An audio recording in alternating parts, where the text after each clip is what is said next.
Hey guys, I'm the lock-picking patrolman, and what I've got today is a challenge lock sent to me by Squint, and this is one of his that he has built himself. This is Squint number 5, pinned up on September 17 of 2017, and he calls this one Teed Off. Use a shim. I wonder if he means that maybe I should just use a core shim and just bypass all this and everything. Somehow I don't think so. This is a MTech key, and you can see it has 1, 2, 3, 4, 5 cuts on it. Schlage keyway. Fits in there pretty good. Needs a little bit of wrangling around to get it to turn. One thing I do like about this MTech cylinder, and I would love to find some more, is that it's kind of a kick holder. This screw back here will hold the kick cylinder inside of it and turn it into a mortise cylinder.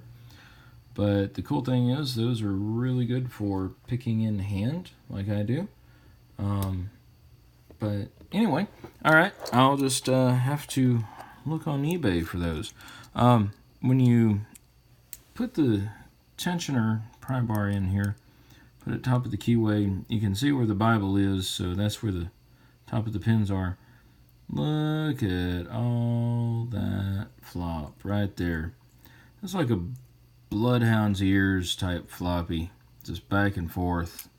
But anyway, I think I've figured out how to talk with this lock. And anyway, I'm gonna kind of crank down with the tension a little bit and take this short hook from Tobias and Julian, and I'm gonna just kind of run in there and start hitting what pins I can.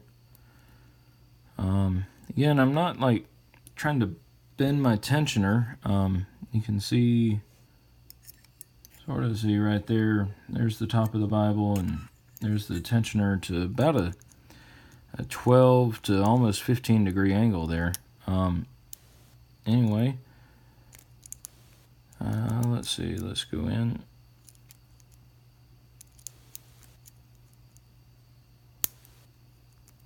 And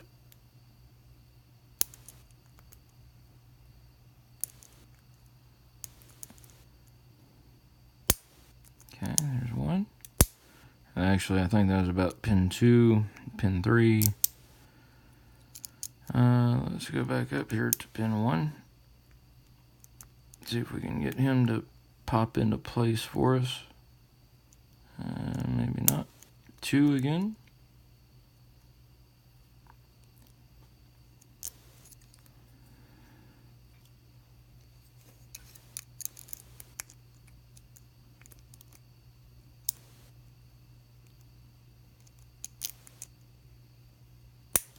Okay, that's 4.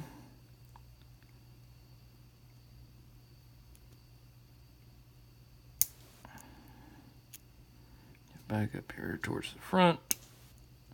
I think I hit either 2 or 1. Got a good click out of them. Let's see here.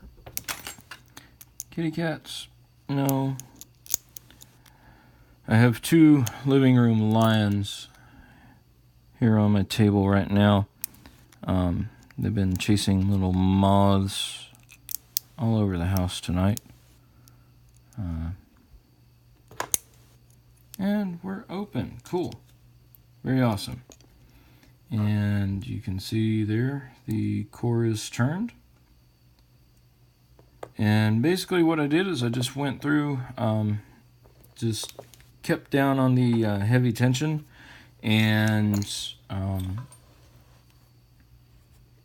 just kept hitting the pins, each one of the pins, until they sort of snapped into place, actually.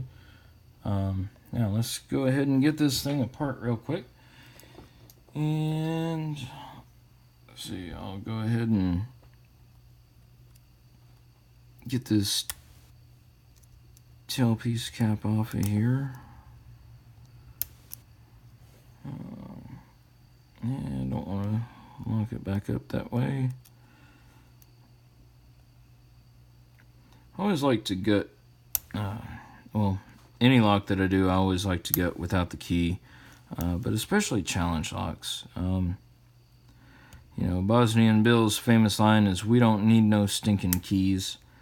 And, you know, I don't know. I guess for a challenge lock, yeah, it's nice to have the key, and I'll go find that bit here in a minute. Went back over towards the window, so I'm pretty sure I'm okay. That was the little pin right there that normally sits right there. He kind of flew back there, but don't worry, I've got some replacement ones anyway. I'm going to work this shim right in here between the plug and the Bible. And since the instructions said to use a shim, I'm going to make sure that it gets in there pretty far.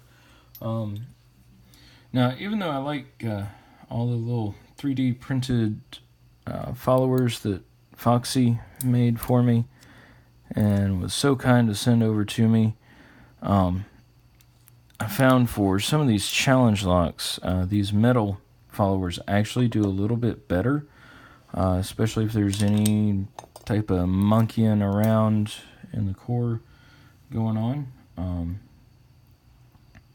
And then you just sort of slide through a little bit smoother, but I still love the 3D printed ones Foxy made for me, just for stock locks or, you know, other padlocks or things like that.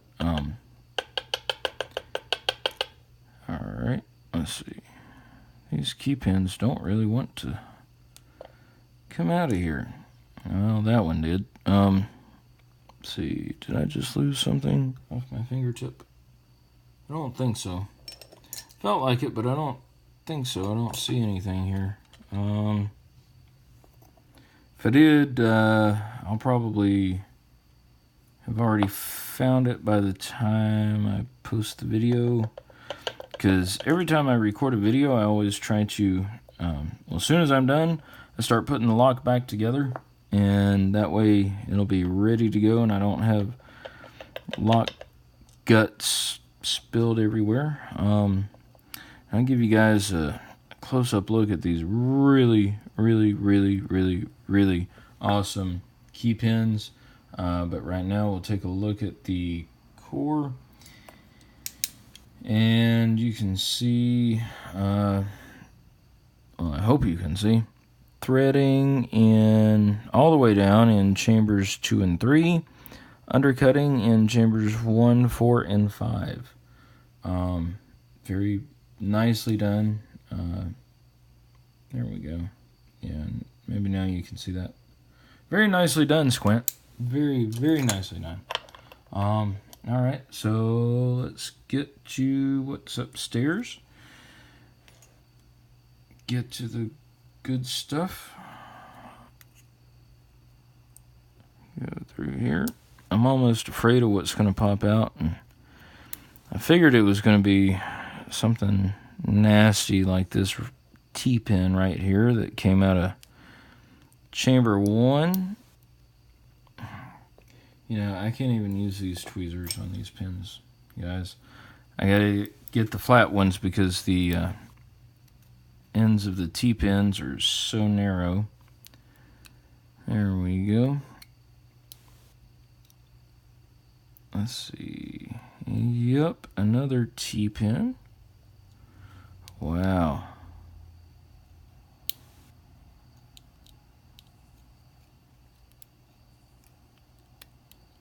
Okay, this next guy, he's going to be a T-pin as well. And as much flop like that, then, you know, yeah, all T-pins or almost all T-pins and a spool maybe. Let's see what's going on with this last one here. Okay, he's in there. I can see him. If you guys can see him.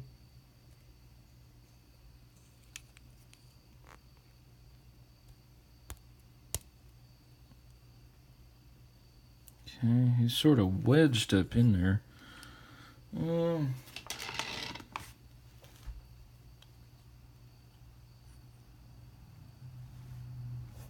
Let's see. Let me get.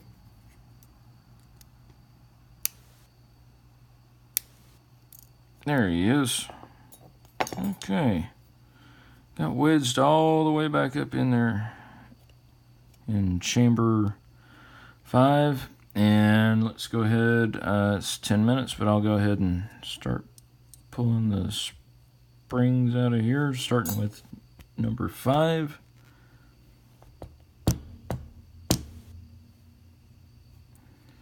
And let's see, grab the pick.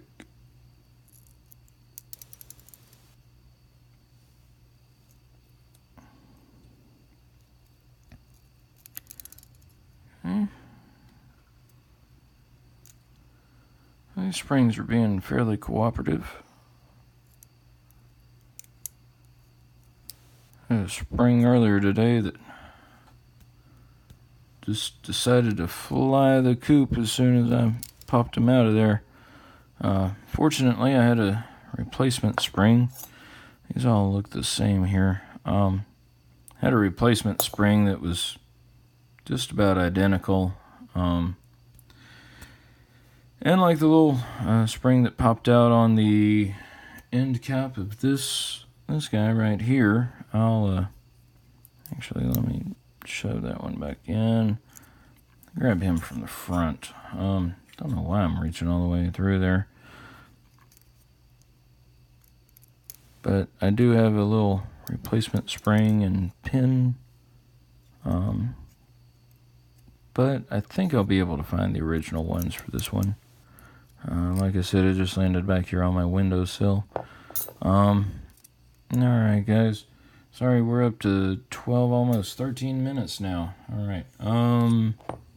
See, nothing. Not really seeing anything here in the Bible. I guess if I wanted to, I could take all that out, but like I said, you guys are probably kind of nodding off and drooling and all kinds of stuff just listening to me for this long. So anyway, all right, show you a close-up of the pins. And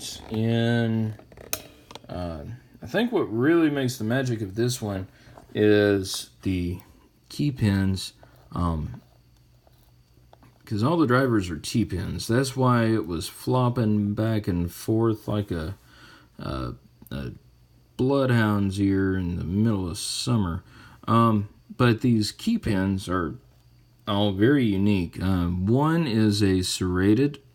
It has 3 very sharp serrations and very deep serrations. 2 is sort of a mushroom type key pin. 3 is another serrated one. 4 is a longer key pin that has, again, 2 very deep, sharp serrations, and the same with 5. All the key pins all of the driver pins are the same looking type of T-pin. This one here, number 4, the top of it's a little bit thicker. Squint, I don't know if that's from where you made it, but anyway, I can't make anything like that. So anyway, guys, thanks for watching. Please remember, don't pick any locks that don't belong to you. Please do click like. Please don't pick any locks that are currently in use, and please do click subscribe, and above all else, have a wonderful day. All right, guys, thanks for watching.